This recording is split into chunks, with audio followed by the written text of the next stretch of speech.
Welcome everyone to the York Street pre-construction webinar. We will get started in a few minutes here. Just going to allow some time for people to log on.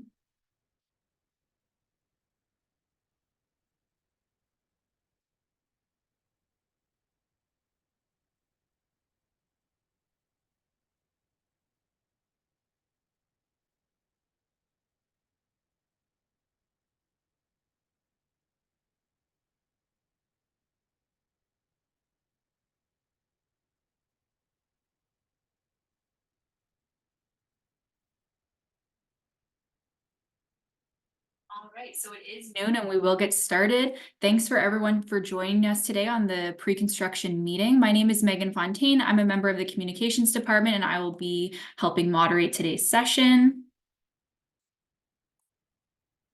Okay, so today we will be using our Q&A button at the bottom of your screen.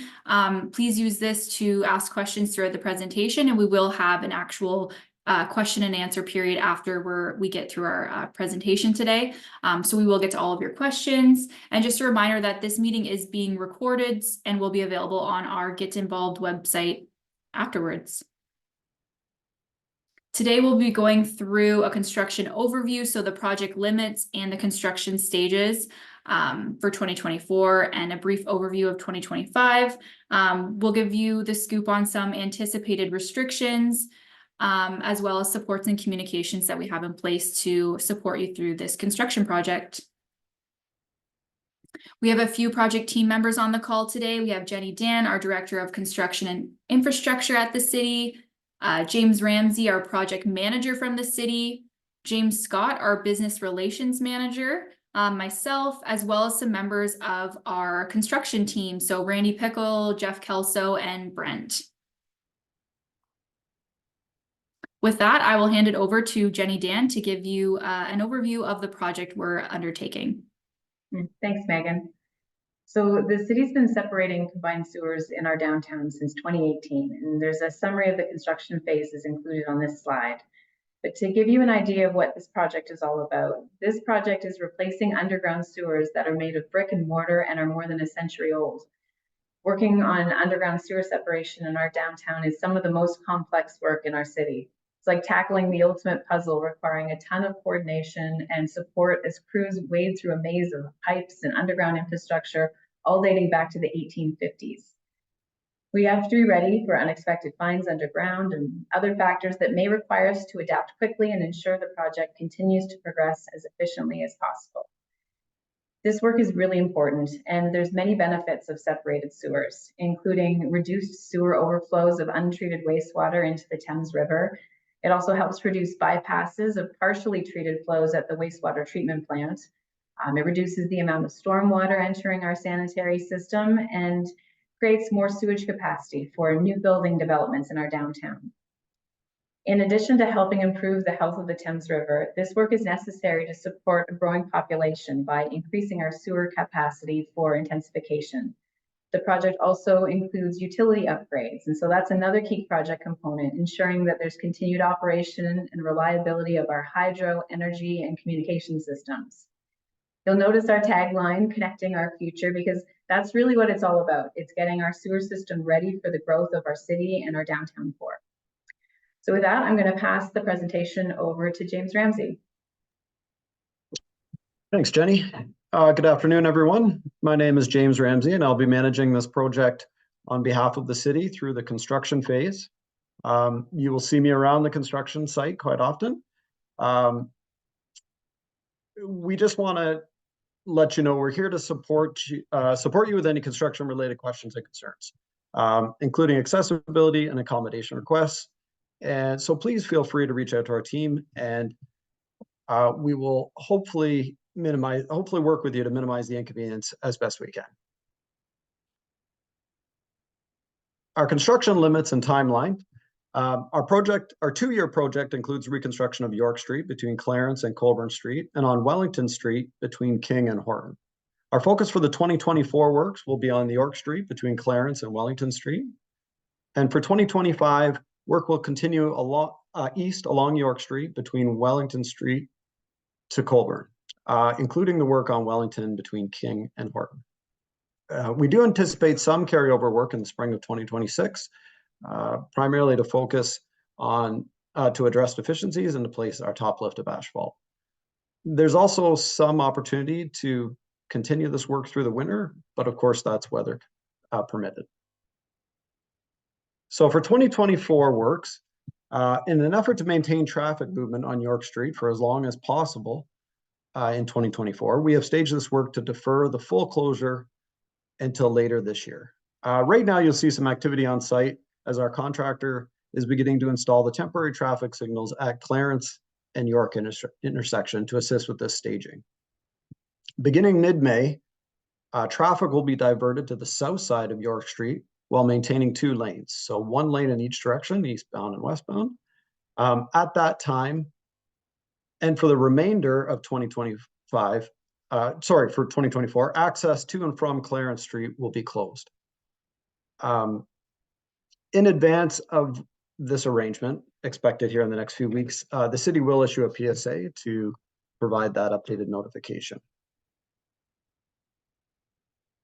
In late July 2024, we will move to a full closure of York Street from Clarence, from just west of Clarence, so including the Clarence and York intersection to Wellington Street. This arrangement will remain in place until the end of 2024.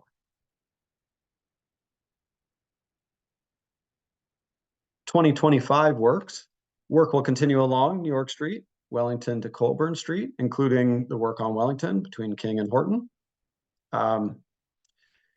During this stage, we will have a number of closures along York Street, but as we progress east. So a closure of the York and Wellington intersection will also be required to install underground infrastructure, and that particular closure is anticipated to be about 5 weeks. Also on Wellington Street, south of York Street, under the underpass, retaining wall improvements and new asphalt will be installed. More details will be provided leading into the spring of 2025 around the timing of these closures. Anticipated impacts and access. Once the full road closure of York Street is implemented later this summer, a detour will be posted to assist drivers and cyclists navigating the area. Generally speaking, the sidewalk access will be maintained on the south side of York Street throughout 2024. Pedestrian connections and wayfinding signs will be in place to guide people walking around the construction zone and to alert people of any sidewalk interruptions. Pedestrian movements north and south at York and Clarence will be restricted, and pedestrians will be directed to cross at Richmond and Wellington.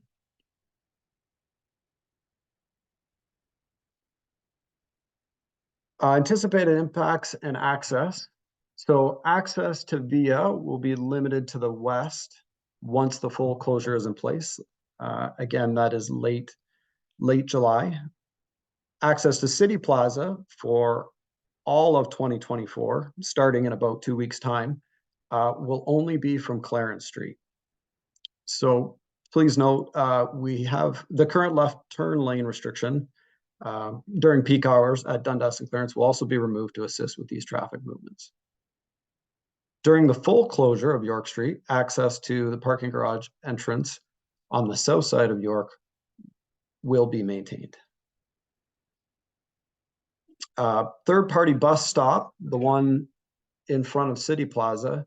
The city is currently working with the long list of bus companies that use this stop regularly to finalize a new location for those drops. So more to come on that. Service interruptions. At times, water and hydro interruptions can be expected, and notification will be provided on a case-by-case basis. 2 types of interruptions are expected. Planned interruptions and, of course, a chance of emergency interruptions. Planned interruptions are what we know and are not what we know and we have to do in sequence for the project, and we try and let people know as soon as we can. For example, we can't know weeks in advance when the water would need to be turned off, but we typically know at least 48 hours and provide that notice. Our contractor will put a notice on the main entrance to each business that is affected, and we will also follow up with each individual contacts on our email list to confirm receipt of those notice. For many of you, these service interruptions can be dealt with easily enough when you have advance notice. For others, we may have specific issues related to these interruptions. Do reach out to us if that is the case, and we will do our best to help. Site security and safety. We recognize that safety and security in and around construction sites continue to be a big concern. All contractors have indicated there's a need for an enhanced off-hour security to address vandalism and material theft.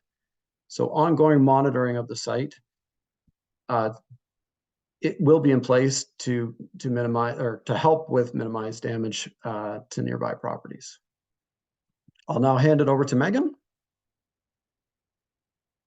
Sure, and we're actually going to introduce James Scott, your Business Relations Manager, to tackle this section. Thanks, Megan. As the Construction Business Relations Coordinator, I work closely with the project team to share important details about your business needs, operations through the project. So I encourage businesses to reach out to me directly if you have any questions about construction staging, timelines, or if you're looking to share feedback on construction. Next slide, please. This slide highlights our many communication resources. The city runs a robust email subscriber list where citizens and businesses can sign up to receive the most up-to-date construction information. The city also utilizes social media, public service announcements, and on-the-ground outreach to share details about traffic changes and construction progress. Next slide. So this next slide here just features a QR code, which is a direct link to the project's webpage at getinvolved.london.ca/York and some other project resources to follow at the City of London.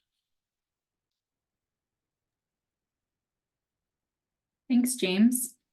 So that concludes our presentation for today. We do have some time now to take on any questions that you might have. After kind of walking through the different stages of the project and the traffic impacts you might expect in 2024. So please feel free to ask any questions using the Q&A box at the bottom of your screen. And I'll keep an eye on that over the next few minutes to see if any pop up.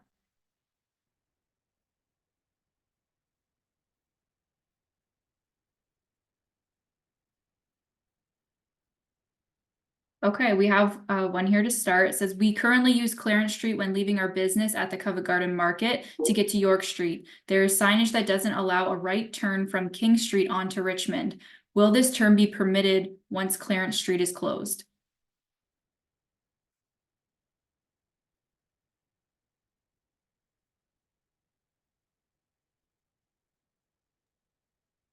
Sure. Which member of the team wants to I can start, Megan, actually. Sure.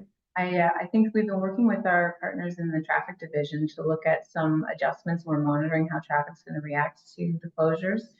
We have been looking at potentially removing the turning restrictions at Clarence and Dundas. And I understood that we're going to ask the team to monitor how things are going at Richmond and Dundas as well. So you're making a really fair point about kind of looking at the larger downtown area and seeing how traffic adjusts and whether we need to bag some of those turning restrictions. So we're certainly looking into it. Jenny Thanks, Hagan, Jenny. I'm aware that the city has implemented that no right turn at Richmond because their traffic isn't to pass the recently constructed bus lane there. So like Jenny said, it'll be something that our firm will review with the traffic signals group. But that's why that sign is there, just so everyone knows. There's also other ones at other intersections along King.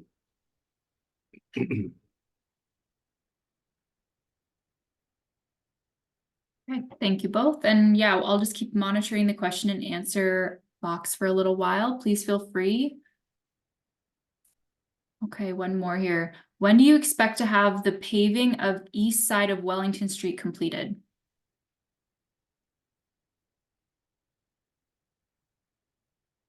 Randy, unless you want to answer that, I will do my best at it. Randy Pickle is AECOM's contract administrative representative for the city and running that project. It is an independent project.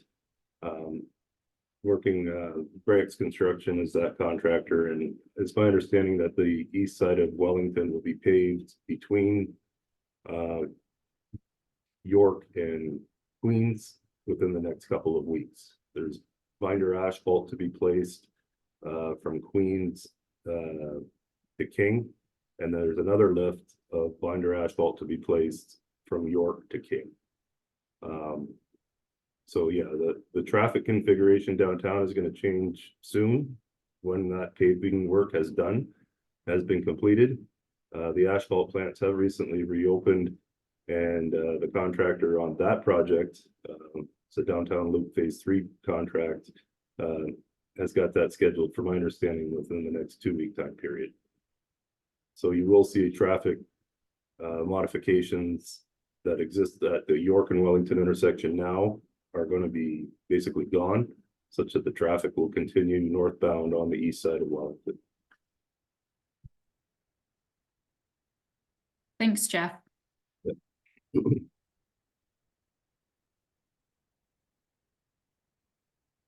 one more here. Question about trees. Will the trees that were removed on the east side of Wellington north of Dundas be replanted? So again, that is part of the Downtown Loop Phase 3 project. We do have some additional tree landscaping that will be done. That'll be one of the last elements that goes back in. So as Jeff mentioned, we need to get the base asphalt together and get some of our sidewalks all wrapped up on that east side.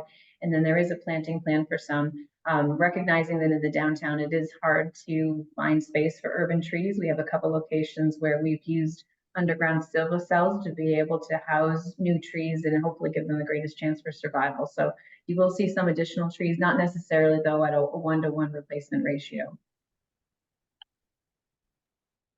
Yeah, and I can add that the median planters, you'll see some enhancements that get with new plantings in the very near future for everything on the median. I think that question is being directed specifically about the boulevards. And I think for the most part, the trees will go in where they were moved on that block that was just mentioned. On the east side. That's what I heard. Awesome, thank you. Question about signals. Will the advanced screen be turned on at Queens and Wellington? And will one be put at Wellington and Dundas to move traffic? Okay, so again, that's part of the Downtown Loop 3 work that we're doing. So part of that work will be installing the final traffic signals at Queens and Wellington. That'll include signals for the traffic vehicles, which will include reinstating the advanced left turn. It'll also include transit priority signal for the curbside bus lane that's being constructed along that lane. So again, as we wrap up getting the road reinstated, we'll be switching back into permanent signals, and that will be reinstated at that time. So later this summer is the timeline for that work.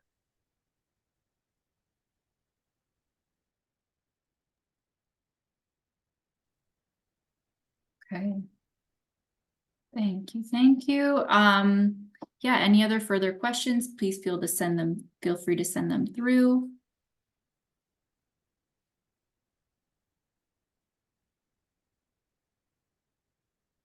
And just a reminder that if you haven't already, to please sign up for the York Street email list. If you go to getinvolved.london.ca/York, there's a box there that will ask you if you want to follow the project, and by subscribing, we can send you information about the project whenever there's traffic impacts or changes that occur on site. So just reminding everyone to please sign up if you haven't already. One more question just came through. Will there be controlled or computerized lights to control traffic better installed in the downtown? Yeah, so actually across the whole city, we are working to install a new smart signal system. So about a couple of years ago, we constructed a new traffic management center out at the Byron Fire Hall. And all of our smart signals that are going in are equipped with cameras, and there's a greater ability to be able to adjust our traffic controls through that traffic management center. So all of the work that we've been doing with our downtown construction, we've been replacing the signals with those new smarter signals. And as we bring the whole city onto that system, it's being upgraded. So there is going to be an enhanced ability to try to monitor and adjust signals, also have a greater level of control. So it's certainly not a panacea for all like traffic issues. It's still a busy, congested core, but it will try to help keep traffic flowing better than maybe it has in the past.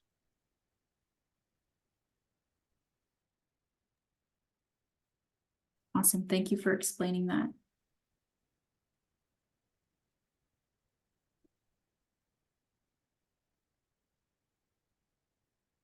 Just waiting to see if any other questions pop up.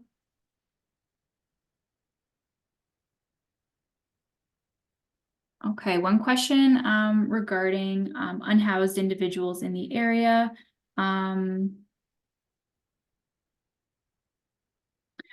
This is a question about, reporting. So if unhoused individuals or anyone is taking pylons or using them for other reasons, like taking construction aspects, who should we contact to report this? There is a comment here that the foot patrol, there is foot patrol in the area, but what would be the appropriate way to address something like this if someone sees this occurring on site? I can jump in for this one, Megan. The CIR team is kind of a group of trained both London Police and London Cares organization. So you can reach out to Service London, service@london.ca, and they can connect you with the CIR team. CIR team kind of patrols and helps with kind of the encampments and unhoused individuals within the core area.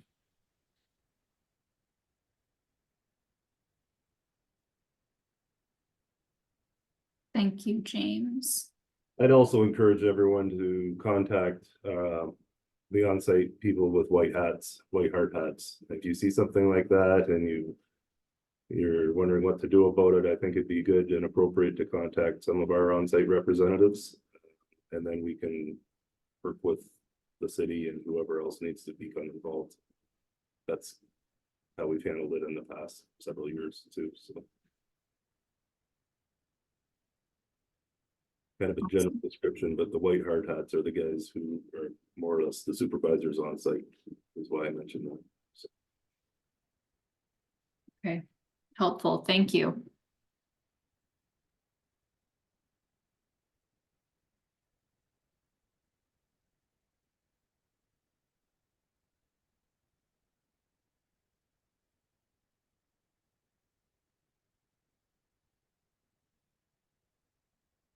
All right, if any other questions come to mind, please feel free to send them through. This presentation, this recording will be available on the project webpage, so please feel free to share that with people who you might think be interested in this information.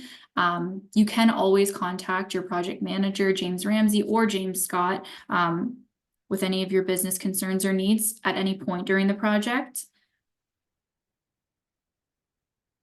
And a great point from Jeff that if you do see something in the moment, you can always reach out to someone wearing that white hard hat on site.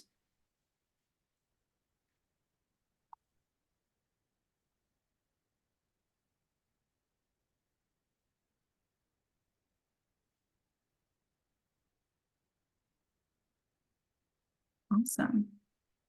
Okay, we'll give people a few more minutes here, but if anything else comes to mind, please send it along.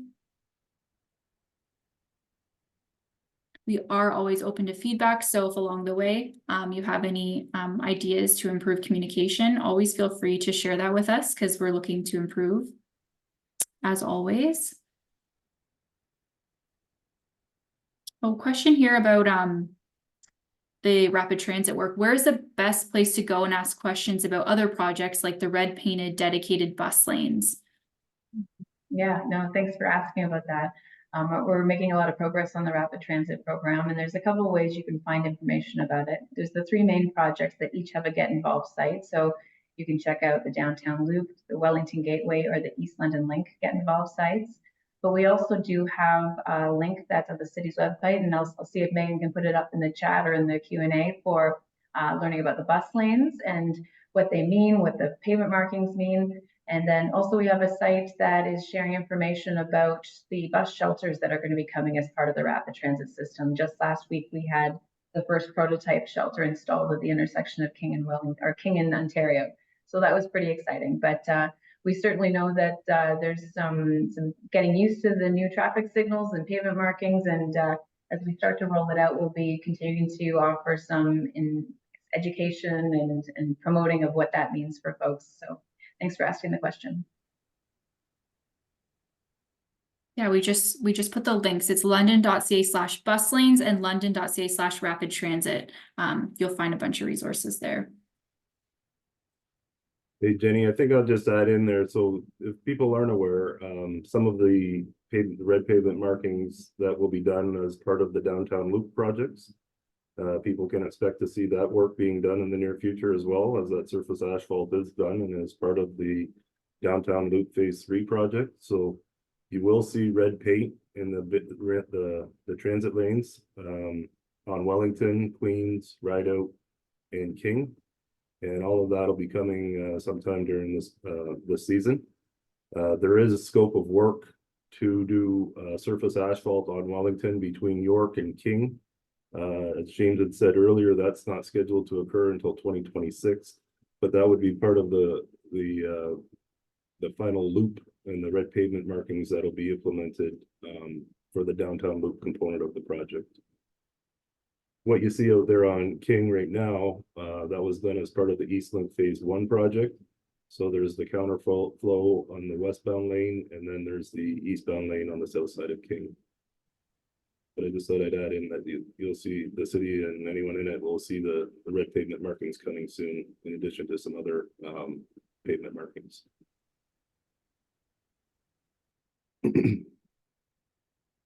That's a good heads up. Thank you.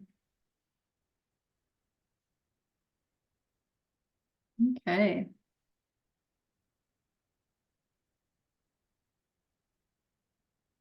Maybe we'll do a bit of a final call for any questions for the project team while we have them here. And of course, you can always follow up with us via email. All of the contact information you need is available on getinvolved.london.ca.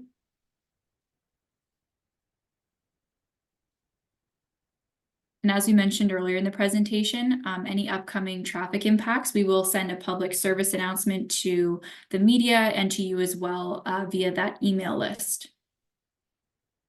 Just a question regarding the red pavement markings. Will they be put on King near the Covent Garden Market?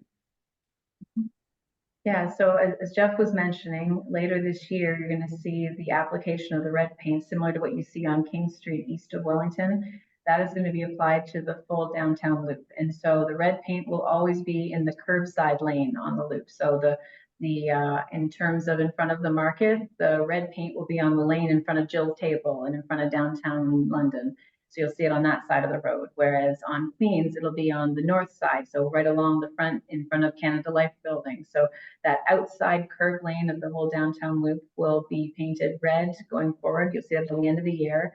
And for those that aren't familiar with it, when you see solid red, that's an area that's for the buses. When you see hatching in the red, that's when you can pass over that lane to either access a driveway or get over and pass into a provided right turn lane. For example, at Clarence, there will be a dedicated right turn lane. So you'll be able to cross over the red bus lane and get into the right turn lane to be able to make your right turn. So you're going to start to see that roll out later this year.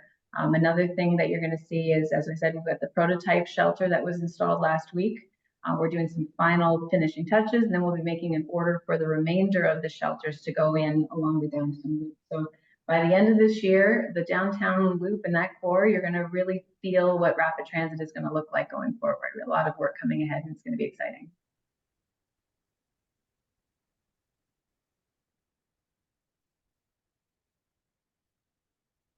Thank you, Jenny.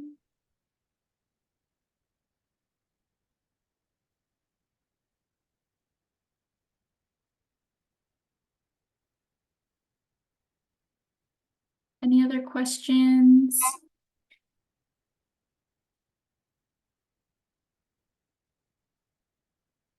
We are approaching the 12:30 mark, so if anyone has any further questions, I would definitely encourage you to email us. We are happy to, explain the nearby work in the area or any specific questions you have about the upcoming traffic impacts. Any accessibility or accommodation requests, James Ramsey can help you out. I want to thank everyone for joining us today for this pre-construction webinar, and we will be definitely staying in touch with you over the course of the next few months and into next year as this project progresses. So thank you again and have a great afternoon. Bye, everyone.